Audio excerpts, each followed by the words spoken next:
So for us, every day, whenever they get to practice, they have a mobility circuit that they go through with their hips specifically, okay? And Mitchell's gonna take you through those. We traditionally have something that's anchored up into a wall where we can hook this little clip to it, and it stabilizes pretty well. But these guys will have, we'll go through 2 separate stretches today.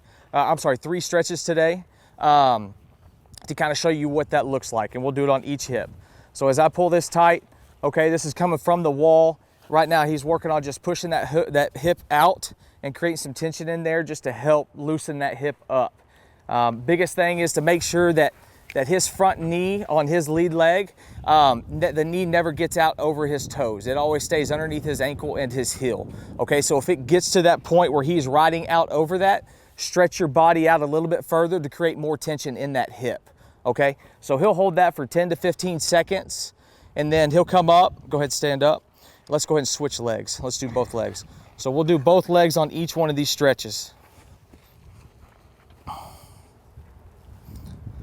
And as you can tell, Mitchell's he's a taller, leaner body. Fortunately for him, he's got some really good hip mobility. So when it comes to stances, which we'll kind of go through here in a minute, he's able to do a variety of things. Okay, so the second stretch. So this is again on the wall. What he's trying to do right now, again, knee stays underneath the ankle, okay? It never gets out in front of his toe, and he's trying to put his elbow down close to his heel and feel a real good pull stretch right there in that hip region. Okay, he'll switch. And again, we'll do all 3 of these stretches on each leg and hold for about 10 to 15 seconds a piece whenever we do it. This will be a pre-practice on their own routine, just to get the hips warmed up and get them loosened. And when you start doing it every day, the mobility starts to increase within the hips, which will then benefit him when it comes to receiving and blocking, like I said. Okay, last stretch. Go ahead. A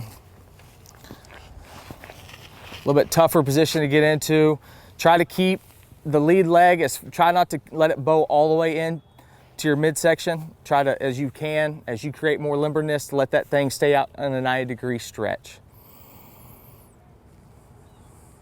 Want to keep that back leg straight as well.